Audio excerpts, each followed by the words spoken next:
Conoce México y Canal B15 presentan diálogos con Silvia Montes, con los personajes que están haciendo historia en Zacatecas.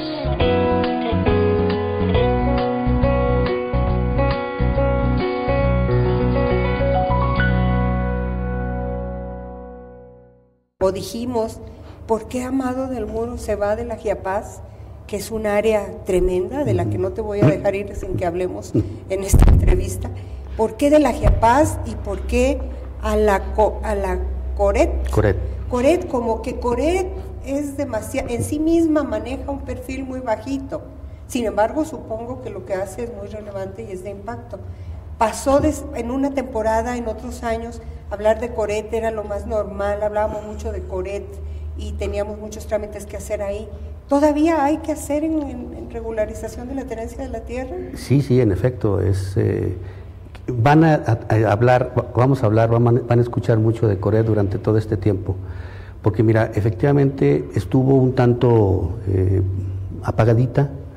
Sí hay problemas de tenencia de la tierra y por supuesto estuvo trabajando, pero la indicación que se tiene ahora del señor Presidente de la República es darle el valor y la capacidad que tenga de gestión la propia comisión, en el sentido de que es una de las instituciones con mayor carga social y con mayor carga legal. Es decir, nos toca regularizar todos los predios irregulares que tienen y donde están las viviendas de los pobladores.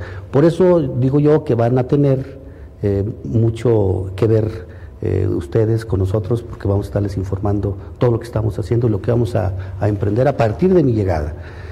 Bueno, ese es por un lado. Y por el otro lado, ¿por qué? Porque hubo una propuesta, yo le agradezco al señor gobernador esa confianza, una propuesta de él para con el señor director, el mío actual, el maestro Jesús Alcántara Núñez, y aceptó esa propuesta. A mí me pareció una muy buena oportunidad para poder cambiar de aires, para asumir otro reto y para tener otra posibilidad de servirle a México y a los zacatecanos. Lo hice de una manera. Es interesante cómo Miguel Alonso Reyes, gobernador del estado de Zacatecas, porque también llegamos a otras entidades de la República, ha tenido la capacidad y la buena relación para que todos los delegados, creo que la mayoría, son gente suya. Sí. Es gente que él ha propuesto, es gente que él ha ubicado en los lugares estratégicos y va también, en este caso de Coret, también otro zacatecano, ¿no? Sí. Mira, es muy importante que en las posiciones federales las tomen y las encabecen gentes que conozcan el estado. Hay sí. dos casos, dos o tres casos que no son de aquí, pero que ya se han involucrado mucho en la entidad. Afortunadamente yo soy zacatecano de toda la vida, conozco mi tierra y conozco lo sensible, lo que le duele a todos nuestros paisanos.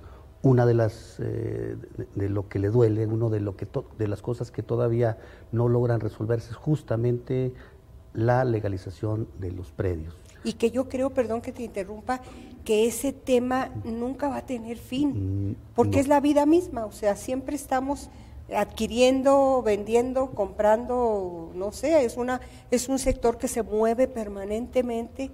Entonces siempre va a haber necesidad de alguna autoridad, de alguna institución que intervenga para algo, que en este caso sería Coret. Sí, mira, a la creación del organismo, por allá por el 70-73, Sí. Primero se crea y luego se ratifica en el 73, se origina y se crea porque existía un problema justamente de tenencia, donde estaban ya aquellos grupos donde hacían invasiones. Sí. Fue el procedimiento para regularizar. Pero se ha venido, se siguió el mismo proceso, se regulariza una parte, pero surgen nuevos asentamientos.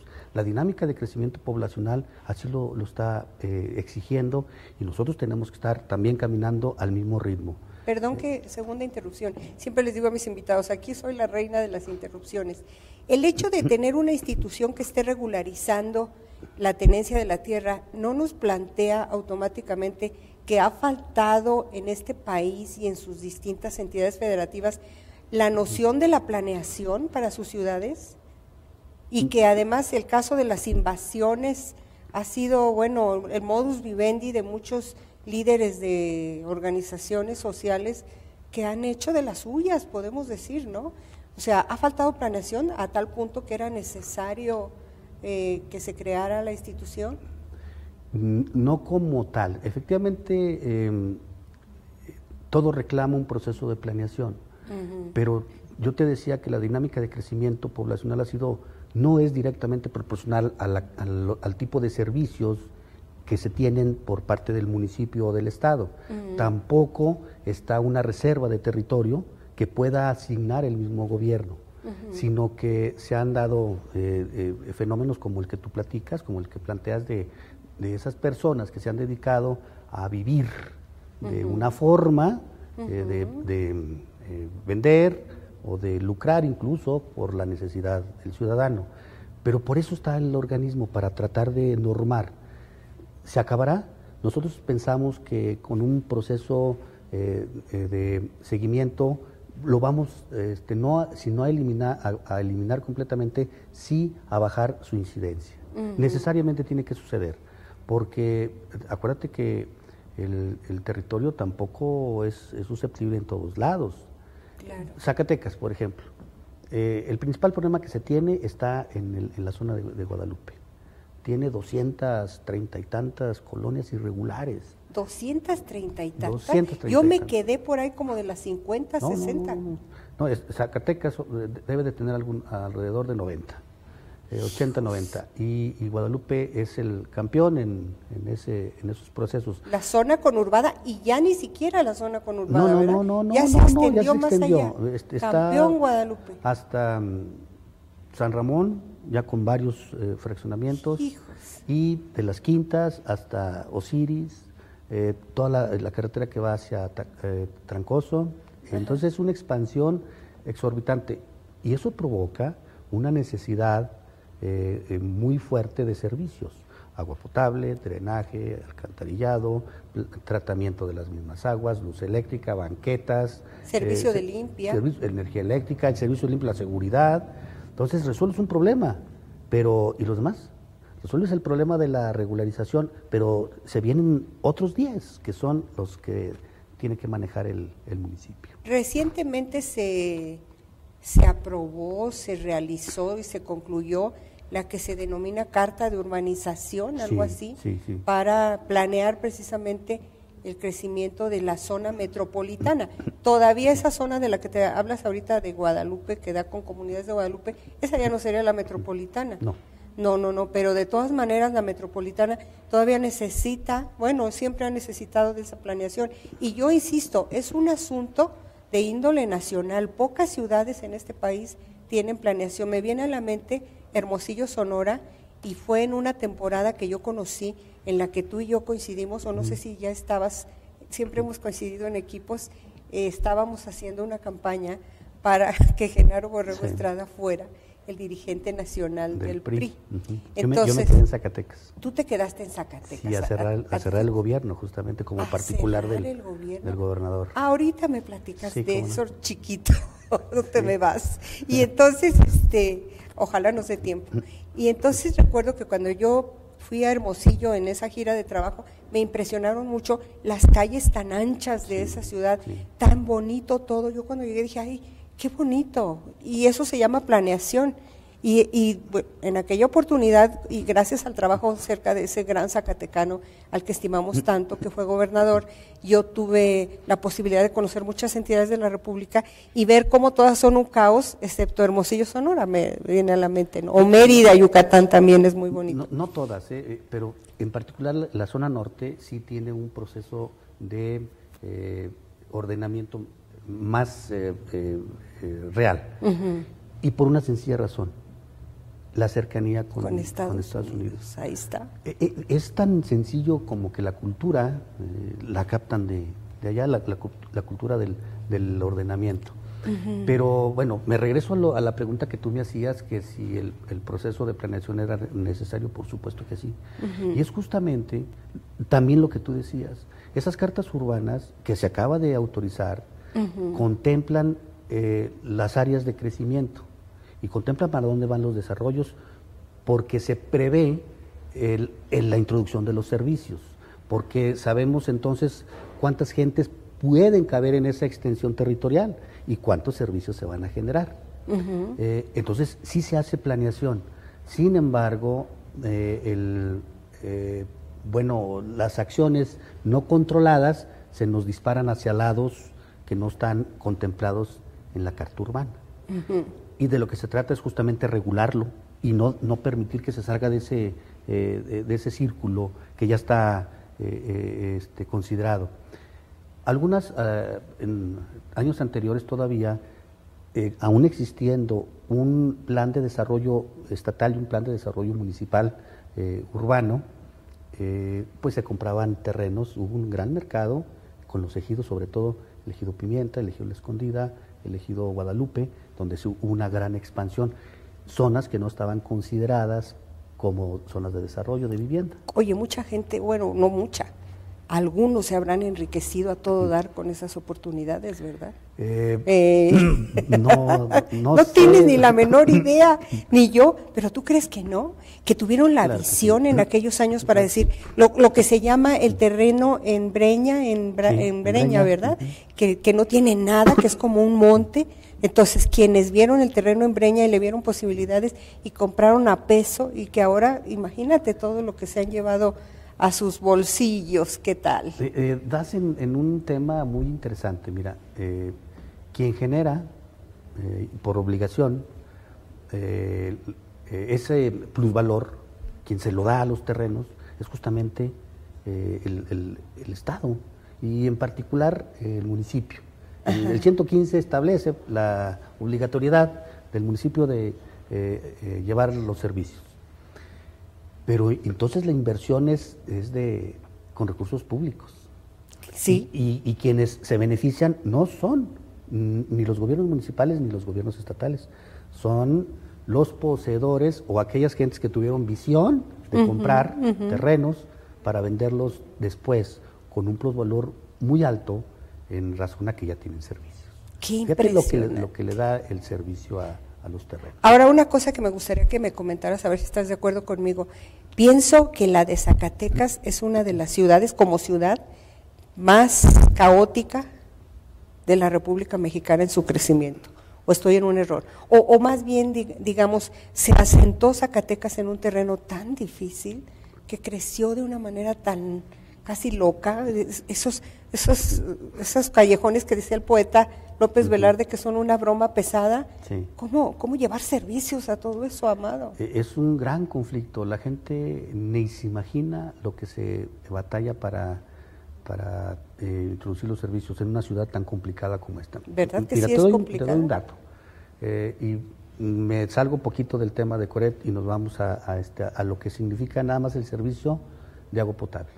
Para hacer llegar el agua a la ciudad de Zacatecas o a Guadalupe, se necesita trasladarla de más de 25 o 20 kilómetros de distancia, pero hay que sacarla del pozo, de la fuente de abastecimiento, y hay que rebombearla a través de estos cerros que nos rodean, y hay que subirla casi 1 kilómetro de altura.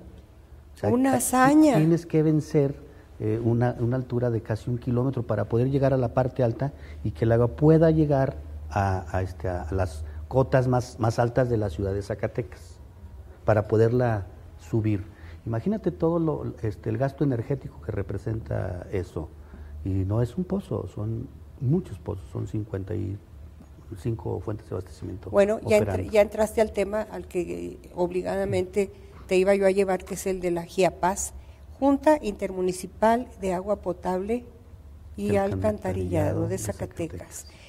Híjole, una de las áreas más terribles, capaz de infartar a la gente. Literal. Mientras estuviste al frente de la GIAPAS, sufriste un infarto. Ay, cómo nos dio pendiente a todos. Sí, pero no, no ya fue, sé, no fue por eso. me vas a decir, no fue por eso, ya me lo habías dicho desde entonces, pero algo tuvo que ver, porque el estrés, mira, yo te conozco y sé que eres muy entrón en el trabajo y muy acelerado, entonces de perfeccionista, de querer hacer las cosas y rápido y hacerlas bien y vámonos un paso adelante, innovaste en el tema de los recibos, les metiste, fuiste tú, ¿verdad? Sí, el que les metió la publicidad, que no faltó quien criticara, a mí me pareció una excelente idea. Había que capitalizar, o sea, lo que acabas de decirnos de subir el agua a 1 kilómetro y todo eso es carísimo. Nada más por concepto de energía eléctrica, de todo el sistema, cuando yo salí se pagaban casi 10 millones y medio de pesos por mes ¿Cómo? de energía eléctrica. Entonces es algo terrible juntarlos. Tienes que ingeniarte, ser muy creativo para que los dineros lleguen ahí y tenga la posibilidad de cubrir los gastos de energía eléctrica y de personal mínimamente. Con todo respeto a Carlos Chacón, que está ahora al frente de la GIAPAS, ¿verdad? Que no sienta que estamos invadiendo áreas de competencia, pero yo soy libre de preguntar lo que yo quiera y yo quiero que me platiques, porque de verdad, el que llega a esa área, literal también, se gana la rifa del tigre. Sí. Porque llegas a administrar un problema ancestral.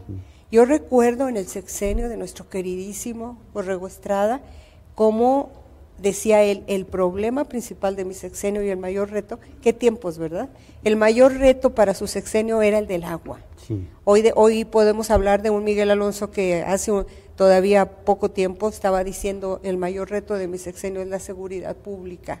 Qué terrible, eso nos muestra cómo ha cambiado el escenario zacatecano. Y en el caso, recuerdo de las obras que se decidieron hacer en el sexenio de Borrego, que vinieron de verdad a contribuir a resolver en buena medida el problema a largo plazo, aunque el plazo yo creo que ya nos alcanzó y nos rebasó.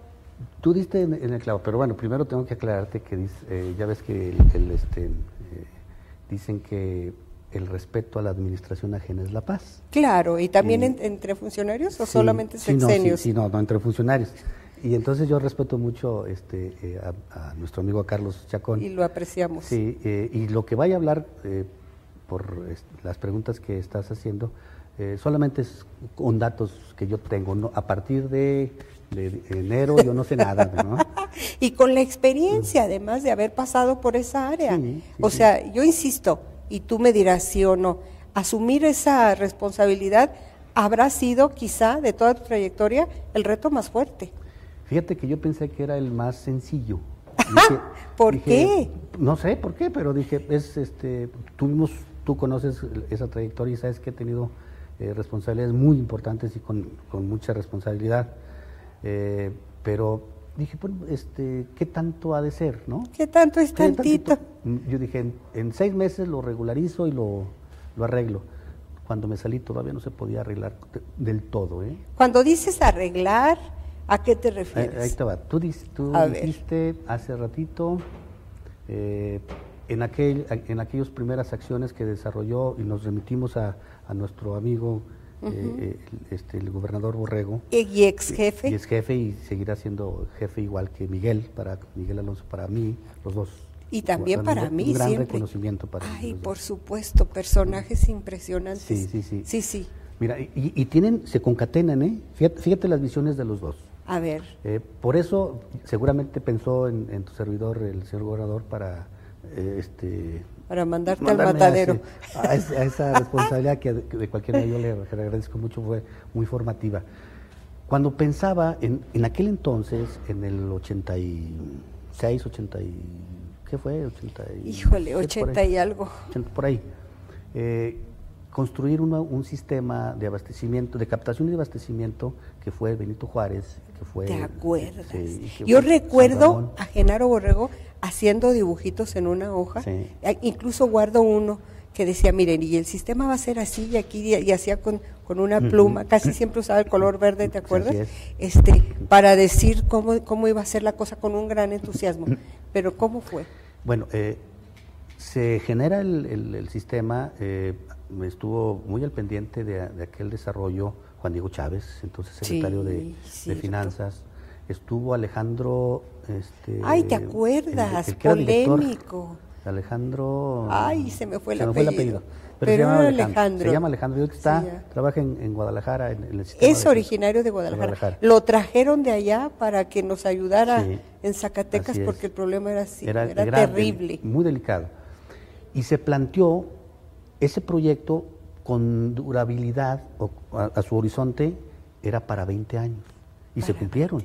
Ya pasaron, ¿verdad? Sí, justamente se cumplieron. Cuando yo llegué se acaban de cumplir, ¿no? Dije, caray. Y tuvimos que estar. Tú cuando te invitaron dijiste, al cabo hicimos el Benito Juárez, me tocó, está todo dar.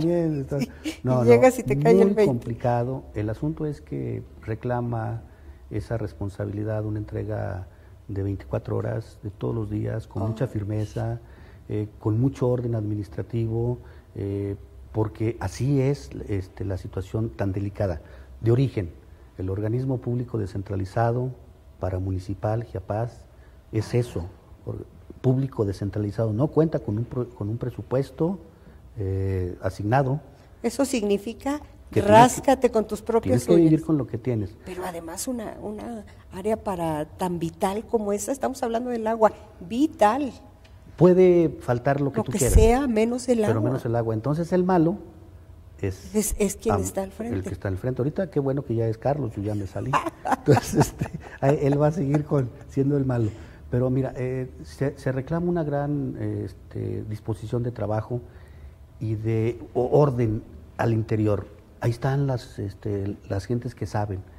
Hay una gran experiencia, una gran disposición de hacer las cosas en los trabajadores de ese organismo. Pero faltaba orden, nada más. Y también que los dineros se fueran y se dirigieran hacia el lugar que se necesitaba. Una pregunta obligada. ¿Adeudo? Porque la cultura, lograste tú que entendiéramos todos que hay que pagar y pagar a tiempo. Malísimo que eres, cruel, sí. Pero es algo sumamente importante. Bueno, no sé si lo lograste tú, yo pienso que sí. Al menos yo así lo vi en mis recibos de agua desde que llegaste. O sea, si no pagas al mes, al siguiente ya tienes doble y con moratorio, con intereses, y se te hace pesadísimo. Ya empezamos a tomar conciencia de la importancia de pagar el agua, igual que la luz, pienso. O tú dime, quizás seamos pocos los que estamos entendiéndolo así. Se inició todo esas proceso. Ganas de que la cultura del pago fuera evidente y que se sintiera en las finanzas del organismo. No al 100% se logró porque hay mucha resistencia aún. Todavía. Pero mira, la morosidad significa algo así como entre el 8 y el 14-15%. Ese es su movimiento. Cuando bien está todo, se baja hasta el 8%. Y cuando la gente se retrasa más, se sube hasta el 15%. De morosos. De morosos. ¿Y por qué? Porque prefiere la gente pagar los útiles escolares que el agua, o pagar el celular que el agua, o pagar el cable que el agua, o pagar la energía eléctrica. Pero esto también es resultado de una larguísima temporada donde esto se permitió. Sí. Se permitió porque prefiere la gente pagar esto y el agua después. Antes a la gente no le pasaba nada, no pagaba el agua y seguía teniendo agua. Por cierto, ya se me antojó darle un traguito al agua. ¿Te acuerdas que en aquella primera entrevista que me hiciste que te hice una comparación? Te dije, mira, este PET de agua, tú lo compras en 6 pesos o en 8 pesos. Y tu recibo para ti te salía en 89 pesos. ¿Cuántos PET pudieras comprar y cuántos te van a servir? Hijos, con 89 tienes pesos? Toda la razón. O sea, si tú compras 15 PET de agua, nomás vas a tener agua para quitarte 15 ratos la sed. Y los servicios, y la ropa, y el aseo, y el baño. Y seguimos teniendo la mala costumbre de que, por ejemplo, andamos en la calle haciendo algunas diligencias y tenemos sed y vamos y compramos el que dijiste PET, ¿sí? Que es tu envase de agua que te dura todo el día. Sobre todo se puso de moda ya desde hace un buen tiempo, muy buena práctica, tomar agua para las dietas y para estar bien de salud. Hay que tomar 2 litros, nos dio por tomar 2 litros a las mujeres, no sé si también a los señores, pero entonces todo el mundo con su botella de agua y en eso sí no nos fijamos, pero a la hora del recibo Se enojan. No queremos, o sea, pero fue culpa del paternalismo que se permitió. ¿Por qué? Bueno, ahí sí yo no tengo respuesta. Lo que sí te digo es que efectivamente había un gran descontrol y la gente no estaba acostumbrada a hacerlo. Nos dimos a esa tarea y ojalá que hayamos logrado más de lo que planteamos. Pero no solamente es el problema del cobro, existen problemas todavía más profundos. Todo el costo que significa la extracción y hasta la entrega del domicilio, no solamente es para entregar aquí a las ciudades, sino que en el trayecto se queda el 40% del agua. ¿Por qué? De ese 40% o del 100% que se extrae, 60% se entrega, llega a los hogares de la jurisdicción del organismo.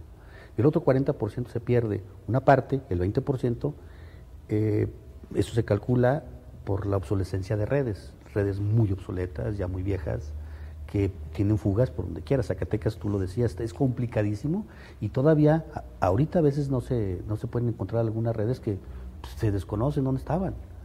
Y el otro 20% se pierde por las tomas clandestinas. Hay tomas clandestinas. Muchas, el clandestinaje es supuesto, muy alto, ¿verdad? muy alto. Entonces, altísimo. Imagínense. Oye, qué buena idea. Sí, nada más que No es también las cierto. multas son muy considerables para evitar que se presente eso. Y eso es. Ya me acuerdo que te presenté yo el caso de un personaje que estaba robándose el agua. Sí. Tienes razón. Hay muchas cosas ahí que tiene. Híjole, los recovequitos. y que después andaba buscando una ayuda para que le bajaran las multas y no quisiste. No. Y yo estaba muy enojada contigo. Sí, ves que- Dije, bueno, ¿por qué no me hace el favor? Pero no, es que es cierto, o sea, no se vale. Es que es agua que ya se pagó. Extracción, trabajadores, bombas, rebombeos, maquinaria, equipo, días, ahí se trabaja las 24 horas del día para poder hacer llegar el agua a las casas. Y el 40% se te queda.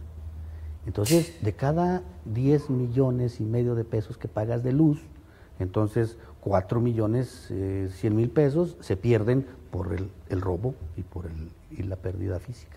Hijo, llegas a la institución y te das cuenta de ese panorama y dices, ¿por dónde empiezo? Pues por ¿Cómo le hago? ¿Qué se tiene que hacer? ¿Cuáles son los principales problemas que se presentan? Y hay que atacar esos problemas. Uno era el costo energético tan alto. Cuando yo llegué se gastaban 8 millones y medio, pero no existía toda la cantidad de infraestructura que ahora se tiene. Y con una primera acción, que fue la instalación de bancos de capacitores en todos los pozos, o la mayoría de los pozos, se bajó el costo de la energía eléctrica. Haz de cuenta que los capacitores son, por si me preguntas, son como los reguladores. Yo te iba a decir, para que te equivocaste, son capacitadores. No, son capacitores. Capacitores. Es como focos ahorradores. No, haz de cuenta como si fueran aquí en lo cotidiano un regulador de voltaje, Ajá. pero en el sistema eléctrico de los ¿Y pozos. por qué no había? ¿Quién sabe? Pues como no dice, sé, como dice no mi sé. pastor que es guatemalteco, como dicen en Zacatecas, ¿sabe? Entonces, ¿Por qué no había? y se instalaron y se bajaron de 2 millones y medio que se pagaban por bajo factor de potencia, ahorita únicamente se pagan 500 mil pesos. Ay, ve nomás. Pero eso fue un bajón. Y luego entraron una gran cantidad de infraestructura, más pozos, 12 pozos nuevos, 8 que van a entrar en fechas próximas, y 3 plantas de tratamiento. A ver, dime una cosa, cuando hablas de pozos nuevos, ¿qué significa eso? Nuevas- ¿Que se perforaron Sí. nuevos pozos? Sí, sí. ¿No hay una veda para perforar pozos? ¿No luchas contra eso, las reglas de la Conagua? También, pero tienes que, son más laxas que para el sector agrícola. Ah, De cualquier manera estás controlado, tienes que sacar el volumen que tienes concesionado, que ese es otro tema. El organismo tiene 27 millones de metros cúbicos concesionados para todo el sistema y tienes que sacar 27 millones de metros cúbicos anuales, que son más o menos se sacan 860 litros por segundo diarios. O sea, te estás consumiendo a lo que tienes derecho. Sí. Estás en Zacatecas estamos en el límite. ¿Qué va a pasar cuando lleguemos al límite? Porque la ciudad sigue creciendo, ahí están las cartas urbanas, ahí está la regularización de la tenencia de la tierra y van haciendo más gente y se necesita, o bueno, más o menos el número de habitantes de Zacatecas ahí está estable, no. Cada día necesitamos más agua. Por una buena Yo necesito un traguito. Disposición del Consejo Directivo, a través de los desarrolladores de viviendas se logró concentrar hasta el día que yo me salí alrededor de 4.700.000 metros cúbicos más, es decir, ya se tenía esa plataforma que tú estás señalando. Es de dónde partes más a todo ese crecimiento adicional, porque el agua que está, los 27 millones de metros cúbicos están concesionados, pero ya están comprometidos para toda la gente que ya tiene un contrato firmado. Y para todos los que se van anexando, pues adicional, se consiguió hasta ese día que yo salí, había 4.700.000 metros cúbicos más que entrarían la concesión general en proceso de que ya salga con la Comisión Nacional del Agua. ¿Para qué? Para perforar nuevos pozos, para que no tengas la limitante de que no tienes el volumen. Entonces, tienes el volumen, te dan el permiso para extraer ese líquido, y vas parando pozos. Bueno, esa fue la estrategia que yo tomé. Vas parando pozos que no te dan el gasto que debe de ser. Un pozo que te da un gasto de 3 litros por segundo no tiene sentido. Estás gastando una gran cantidad de energía eléctrica y además de todo lo que ello que forma parte de los equipos ya obsoletos. Sí. ¿Cómo qué porcentaje de obsolescencia hay en el sistema de agua potable en Zacatecas? Híjole,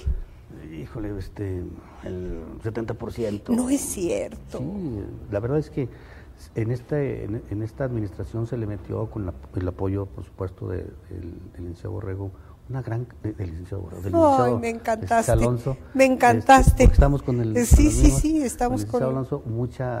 Se le imprimió un gran desarrollo al tema del agua, del drenaje y del saneamiento. Fíjate nada más un tema que mucha gente no lo conoce. A ver, eso amerita un comentario. Mucha gente no lo conoce. El asunto del agua no da votos, no es políticamente rentable. No es lo mismo gastar dinero en tuberías y cosas que quedan enterradas que en un edificio precioso donde la gente puede ir a divertirse, a llevar a sus niños o qué sé yo, en un gran palacio de convenciones, por ejemplo. Entonces, no te hace lucir, es muy importante y tuvieron la visión y en eso coincidías hace rato, por eso te confundes, tanto Borrego como Miguel Alonso, de entrarle a ese tema. Venga. Justamente para allá. Venga. Fíjate, el último sistema que se hizo previo al sistema centenario, que se construyó en mi tiempo, fue el sistema Pimienta Cerro del Gato, que lo hizo Miguel Alonso, siendo presidente municipal. Ah, mira. Sí, entonces le dio un respaldo fuerte. Ya tenía esa visión de darle viabilidad al sistema de agua potable de la ciudad de Zacatecas en particular. Cuando ya es gobernador, a mí me da la indicación justamente, tienes que pensar, tienes que diseñar algo para darle una solución a esto. Se trabajó y se inauguró justamente, fue la primera obra que se inaugura para conmemorar el centenario de la revolución de la toma de Zacatecas, que son 16 kilómetros de líneas hasta de 24 pulgadas. Y que hace tanta falta promocionar, aparte de que hace falta el agua y que es una obra pertinente, hace falta promocionar eso. Pues sí, eso que estás diciendo es importante. Pero te voy a decir por qué no se promocionó mucho. ¿Por qué? Ahorita te digo, mira, bueno, ese sistema consta... ¿No le echamos la culpa a Comunicación Social del Gobierno del Estado? Te voy a decir por qué no. ¿Fue parte de la estrategia? Yo así lo estuve visualizando, porque tú generas una expectativa de que ya vas a tener más agua. Ah, no es conveniente entonces promocionarla. Bueno, la inauguras y dices, esta fue la obra que se construyó y la vuelves a sacar si quieres en 2 o 3 oportunidades. Pero si le estás insistiendo, es que es la obra que va a solucionar el problema del agua, no es cierto, porque el problema es muy grave. Entonces se tiene que llevar con mucho cuidado. Medir en su justa dimensión. Sin embargo, es muy importante. Muy importante, pero muy fíjate importante. que yo cuando dijiste que no era tan conveniente promocionar, lo primero que pensé y que me vino a la mente es que tal vez las personas, al saber que hay más agua, pudieran seguirla desperdiciando y usándola indiscriminadamente como tenemos, aunque ha cambiado un poco la cultura. Creo que cada vez cuidamos más el agua, ¿verdad? Sí, pero te lo exigen más. El asunto es que se transforma después en un problema político. ¿Sí? Se transforma en un problema electoral. Tú no sé si recuerdas cuando la anterior campaña que le pegaron mucho al director de Chiapas de entonces. ¿Quién era? No me acuerdo el que estaba ahí. Sí, el Huesitos. No, a mí.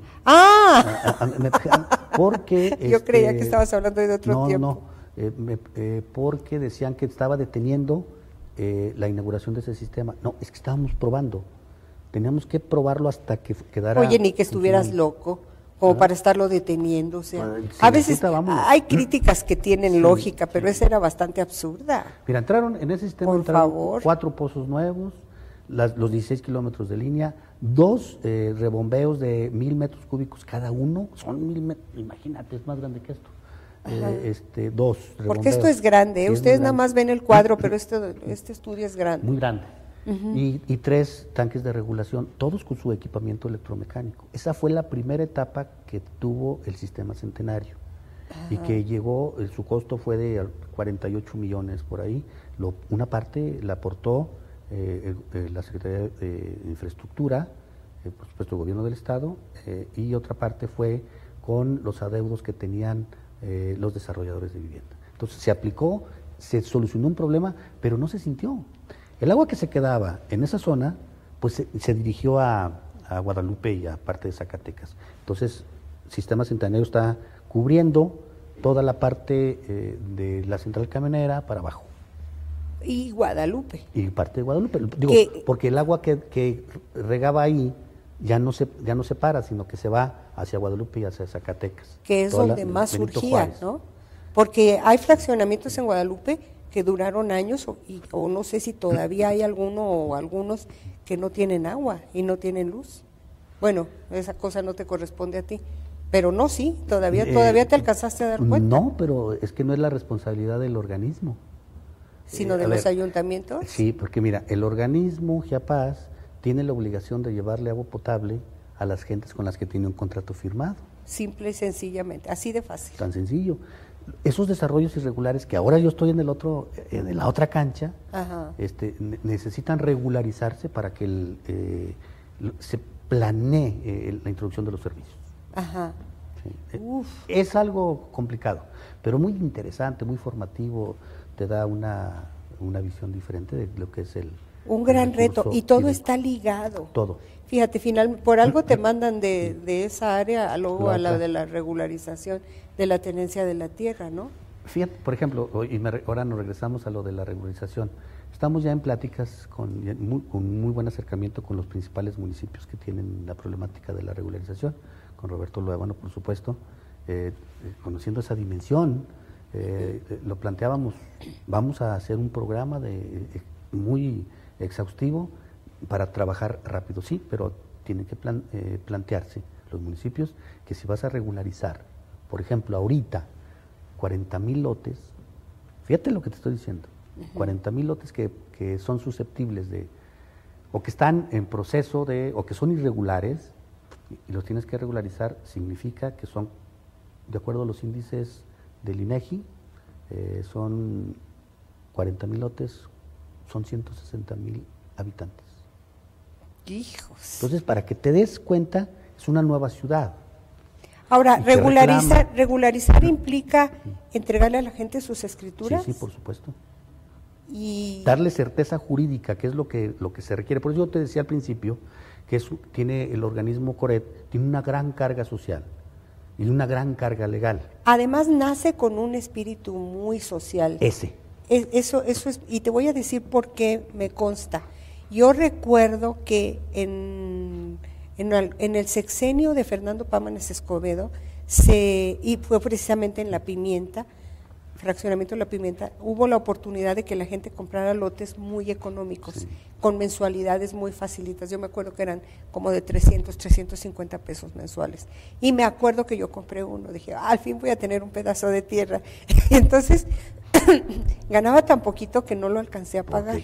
Carambas, pues era periodista, así es esto. Y entonces, don Pepe Bonilla, ya súbenos el sueldo. Y entonces, pero bueno, Pepe no tiene nada que ver, eso fue en aquellos años. Y entonces lo dejé de pagar. Era parte de la administración, Pepe Bonilla, ¿no? Sí, estaba en turismo, también, ¿no? Somos los mismos, sí, estamos reciclándonos todo el tiempo. Y entonces me acuerdo que pasó el tiempo, ya no lo pagué, dije, ya lo perdí, ni modo, estaba además muy jovencita, ni siquiera le di la importancia. Y llega uno de los Maldonado al Coret, sí, Luis, muy buen amigo de toda la vida, y entonces me acuerdo que un día, un memorable día me habla por teléfono y me dice, oye, aquí revisando encontramos que tienes un terreno, y todavía tienes derechos sobre tu terreno y vamos a rescatarlo. Y dije yo, ¿de veras? Dije, pero es que no lo he podido pagar. ¿Cuánto va a ser? Dijo, lo único que tienes que pagar son 75 pesos, que era derechos de no sé qué cosas. Yo pagué mis 75 pesos y a mí Luis Maldonado me dio unas escrituras. Después, un desalmado amigo mío me lo compró por una cantidad muy mala. O sea, de todas maneras. ¿Quién fue ese amigo? Jesús Enrique Ramírez. Sí. No sé si lo recuerdas. Sí. Me acuerdo que me dijo, no, yo te doy 12,000 pesos ahorita por tu terreno. Y dije yo, wow, 12,000. Yo nomás pagué 70 pesos, cállate. Ahora me arrepiento porque estaba muy bien ubicado. Sí. Pero ese tipo de cosas. Entonces, así nace el Coret, con ese sentido extraordinario de regularizar, de ayudar a la gente que no podía pagar y hasta la fecha, ¿no? Supongo. Fíjate el sentido social que tiene, estimadísima Silvia. Cuando tú tienes un terreno que no sabes, que no tienes seguridad de que es tuyo y que de cualquier manera ya construiste algo, ya le invertiste, pero tienes la incertidumbre de que algún día te lo van a quitar o que alguien te lo va a pelear. No, el organismo te da esa certeza, te entrega las escrituras y todavía existe un programa que lo maneja la SEDATU, se llama PASPRA. Su nombre está tan largo que para qué te lo explico. No, ni siquiera me llamó la atención. Pero fíjate. ¿Dijiste Pascua? PASPRA. PASPRA. Tiene una gran cantidad, un gran sentido de apoyo a la sociedad. Todavía tienen la incertidumbre de la legalidad de su predio, de la posición legal o no. Entonces les dice el gobierno federal, aquí está este programa, PASPRA, te vamos a dar 10,000 pesos para que te regularices. Fíjate. Entonces pagan muy poquito. Por lo que tú refieres, sí. Pagaste 75 pesos. Sí. Es una apología igualita, ¿no? Por supuesto que aquello sucedió por allá de los años 76, 78, ¿no? Sí. Y eran los viejos pesos, ¿no? Los viejos pesos, ahorita es muy poquito lo que se puede pagar. A veces pagan 1,000 pesos, a veces 500, a veces 1,200, 1,500 por la regularización, la certeza jurídica de que ya van a tener la propiedad de su terreno y de su vivienda. Ay, qué importante. Pero fíjate, lo importante es que lo pueden vender. Ajá. Lo pueden ya vender, lo enajenan, claro. pero ¿Qué fue lo que hice yo? Trasciende a tus hijos. Ya lo puedes heredar. O sea, se llama patrimonio. Patrimonio y con la certeza legal. Ahora, esa es la bondad. Si bien es cierto que ya como delegado federal dependes del gobierno federal, de cualquier manera la relación con el gobierno estatal es obligadísima. Es total, sí. Y te invita a ocupar la delegación, ya él hace los trámites que se requieran para que le reciban la propuesta. Pero ¿qué cosas como prioridades te marca Miguel Alonso Reyes? En la Coret. Ya en la Coret. La coordinación, la suma de esfuerzos, la sinergia para que juntos, gobierno federal, con las reglas del gobierno federal, se trabaje con las instancias estatales. Existen dos. Una que está en proceso de liquidación y que se llama el Consejo de Vivienda, ¿cómo era? El Coprovi. Coprovi. Ajá. Y el otro es ORETSA, el organismo regulador de la tenencia de la tierra, sí. Que también se dedican a lo mismo. Entonces Coprovi ya va en proceso de liquidación. Está en proceso de liquidación. Entonces ya cumplió sus funciones. Las nuevas disposiciones normativas de la ley orgánica cuando se reforma, desaparece Coprovi, pero se integra en un organismo regulador. Claro. Que lo tiene Óscar Campos, Ajá. y el otro lo tiene Pedro, no me acuerdo su apellido. Están justamente en proceso de liquidación, el Coprovi, pero los tres tenemos que estar trabajando de manera coordinada. ¿Para qué? Para darle respuesta a los pobladores de todo el estado. Sí, Y qué bueno que llegamos a todo el sí, estado, sí, de todo porque el estado. porque no todo es Zacatecas, ¿no? No. Y supongo que en todo el estado debe haber toda clase de demanda de apoyo para este tipo de situación. ¿Cuál es el problema más frecuente que tienen los habitantes del estado? La falta de certeza La falta jurídica. de la certidumbre. Porque acuérdate que en la mayoría de las regiones del estado tienen propiedad social, ejido. Ejido. Ahí está la clave. Y el problema. Y el problema. Nosotros estamos trabajando únicamente en 13 municipios hasta ahorita. ¿Por qué? Correcto. Porque es el donde estaba... El universo de acción. El universo que se tenía y donde en verdad se requería la regularización. Vamos a abrir nuevos poblados, así se llaman las zonas se identifican de regularización en Coret, nuevos poblados, que un poblado puede ser una parte de un ejido o de una comunidad de Genaro Codina, por ejemplo. Te entiendo, o de Fresnillo, que estamos trabajando ahí. En próximas fechas está ya el proceso de regularizar ahí, se llama Fresnillo 9, que van a ser alrededor de 3,000 lotes. Fíjate nomás. Entonces, el problema sigue creciendo, pues hay que es lo que te irlo digo, es una cosa que nunca se va a Sí, terminar, pero hay que disculpa, coparla. pero yo pienso que es difícil que se termine. Y el Estado trabaja con Oretza también para el mismo fin, y también con Coprovi. Entonces estamos haciendo sinergia. Esa fue la solicitud del gobernador, y estamos trabajando. La recomendación. Sí, por supuesto. Ok, bueno, pues el reto sigue siendo mayúsculo. Ya no estás con el agua, ahora con la tierra. ¿Cuál se te hace Mejor. más difícil? Mira, la tierra no vive sin el agua, entonces tiene que estar... ¿Y el agua sale de la tierra? Sí, el agua sale del subsuelo, o la recibe la tierra del cielo. Los dos son grandes retos. Creo que lo de Chiapas fue muy formativo, ya pasó, se quedó ahí. Sí, es sí, una ya gran pasó, experiencia. ya pasó. Y ahora Pero, hay que abocarnos acá. A ver, me viene a la mente que en su discurso en el sexenio de Ricardo Monreal Ávila, con mucha frecuencia le gustaba decir que las guerras en el futuro van a ser por el agua. Y yo te pregunto, con la experiencia, volvemos otra vez al tema del agua, ni modo, ¿tú crees que eso lo llegaremos a ver? ¿Así será? Mira, no, ¿verdad? Yo creo que no. Siempre va a haber una solución, ¿no? A mí me da mucho miedo cuando pienso, ¿qué va a pasar si nos faltara el agua? No es tan grave. Ahí está el mar, hay nuevas alternativas para poder exacto. obtener agua del mar, ¿no? Somos más agua que nada. El asunto es que tenemos que generar una cultura de cuidado y buen uso del agua, porque efectivamente todo el agua que se usa en gran parte del mundo se desecha y contamina. Y déjame te digo, Zacatecas, que es un tema que es el que habíamos platicado alguna vez, y me quedé ahí, se me quedó en la plática. Te distraje, de seguro. La indicación que dio el gobernador en materia de agua potable, drenaje y saneamiento se está cumpliendo. Es una gran obra. Yo comparto contigo la aseveración que haces de que le impuso, le imprimió una gran atención al aspecto de la seguridad, esta administración, pero también le imprimió un gran impulso al agua potable y al tratamiento. Yo te puedo decir con mucha satisfacción que ahorita Zacatecas, la jurisdicción de Chiapas, tiene el 98% en materia de tratamiento de agua. En ninguna parte de la República lo tienen, es la más alta en toda la República. Gracias a la construcción de 3 plantas, la planta Poniente que se entregó en el 2012 y la planta Osiris que se entregó en 2014. Y yo vuelvo a decir lo mismo que hace rato, hace falta difundirlo más para que tengamos conciencia de la importancia de las obras. Faltan muchas de las obras de este sexenio, para que las ubiquemos, aunque suele suceder en todos los sexenios que solo al paso de los años se empieza uno a dar cuenta realmente valorar lo que se hizo o lo que se dejó de hacer. Mira, definitivamente. quizá no esté muy de acuerdo contigo porque yo viví la cercanía de esa posibilidad de difundir.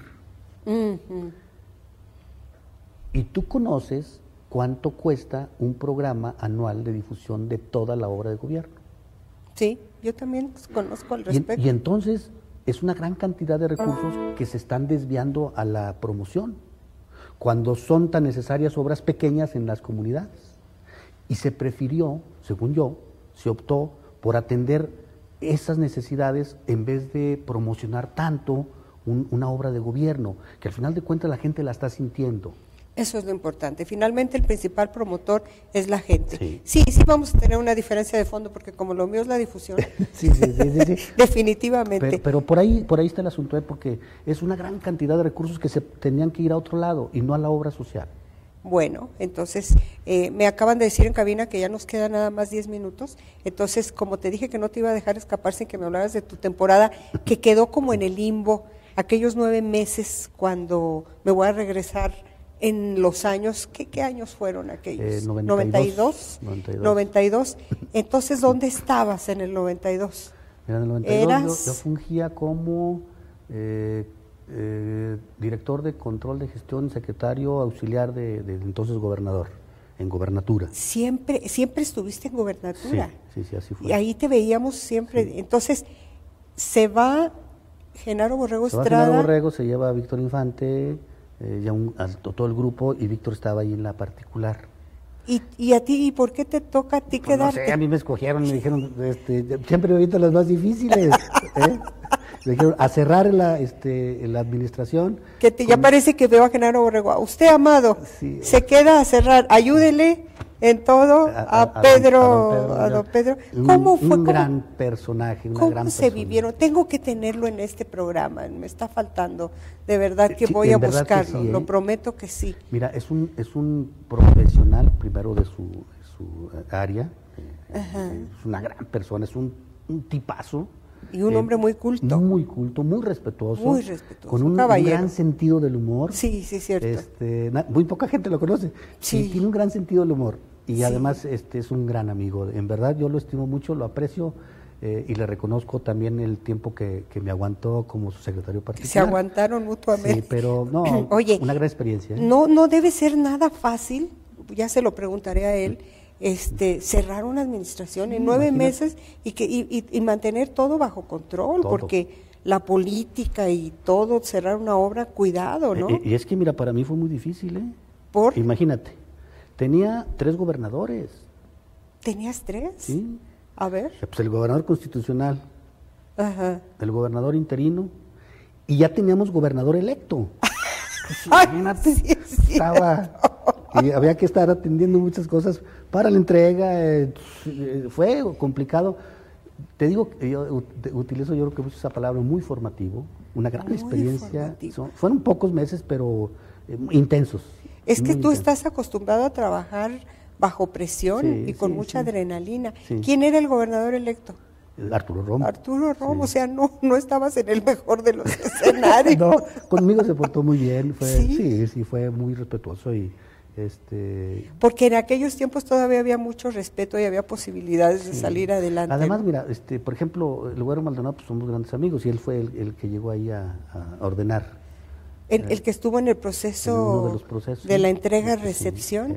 Maldonado, nos volvimos a encontrar aquí en esta administración. Te digo que finalmente somos los mismos reciclados en una cosa y en otra. Bueno, finalmente es lo que le da solidez a las instituciones, personas con experiencia y personas que se conocen, que nos conocemos, que sabemos lo que tenemos cada quien y quiénes somos, porque estamos viendo cómo está invadido el país de pillos.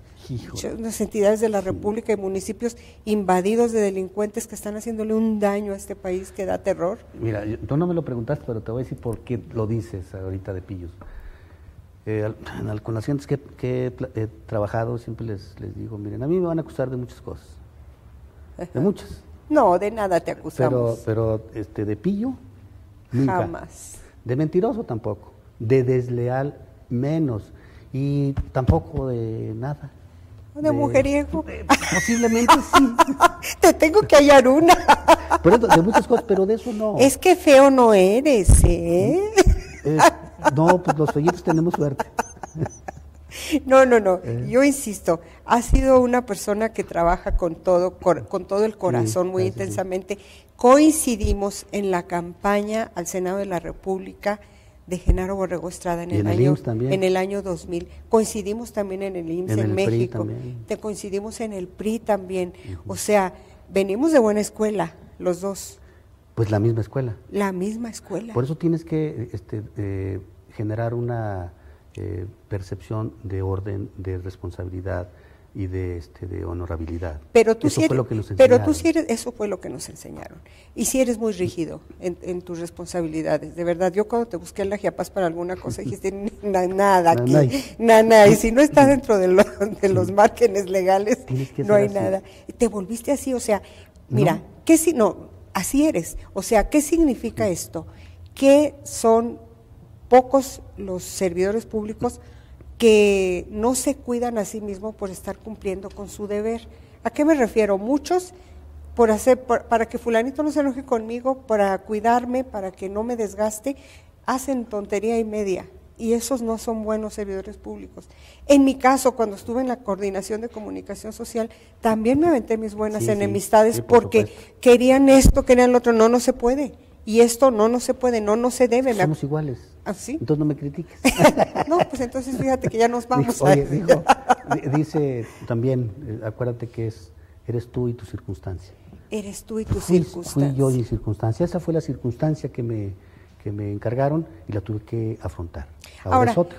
Es importante, no sé qué pienses tú, que en organismos como el de la Giapas se estén dando relevos con cierta periodicidad, por la misma presión que representa ese organismo, ¿no? ¿Verdad que sí? Yo lo platiqué con el licenciado Miguel Alonso y le dije que ese organismo, cuando iniciamos en el primer análisis, en el diagnóstico original, yo le decía que ahí se necesitaban 3 directores.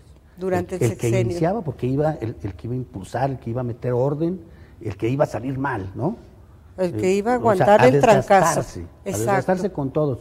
Y efectivamente estuve muy desgastado y salí desgastado. Yo no creo tanto, yo no te veo desgastado, ¿sí? Con algunas gentes sí, pues, se desgasta el que cobra. Yo será porque te conozco y te aguanto todo, pero se desgasta el que cobra. Pues el que cobra se desgasta y no lo quieren, y lo acusan de que cobra. Sí. Entonces, por eso se tenía que salir de ahí a los 2 años, y entrar a otra gente a los 2 años, y cerrar a otra gente a los otros 2 años. ¿Verdad? Claro, pero tú te aventaste 4 años y medio. Entonces ya no me le toca cerrar a nuestro amigo. Nuestro amigo Carlos. Y a mí me toca cerrar el programa porque ya se nos acabó el tiempo. Muchas gracias. Como siempre fue un placer tenerte por segunda ocasión, cuando arrancaste en la Giapas y ahora que arrancas en la Coret. Sí. Yo sé que la Coret va a empezar a tener vida contigo al frente porque eres muy dinámico. Muchas gracias. Y te lo reconozco, y además ya te estaré molestando para que me digas que no. Yo estaría a la orden. No, si tienes por ahí un terreno, sí se regulariza. Qué bueno, no tengo nada, pero lo pienso tener. Muchísimas gracias, Amado. Y la mejor de las suertes. Buenas tardes a todos. Muchas gracias. Y a ustedes, amigos, también, como siempre, muchísimas gracias por habernos seguido en el programa Diálogos, que son eso, como ustedes saben, una conversación amena, recordando tiempos pasados, trayendo al presente, haciendo una comparación entre personajes, en fin, todo lo que resulta interesante. Gracias por habernos acompañado. Recuerden que la cita es los jueves a las 6 de la tarde y que también nos pueden ver en la página silviamontes.com.mx. Ahorita tenemos un pequeño retraso porque tuvimos un problema técnico, pero ya nos regularizamos. Como se regularizará la tierra, también se regularizará el programa. Soy Silvia Montes Montañez, hasta siempre.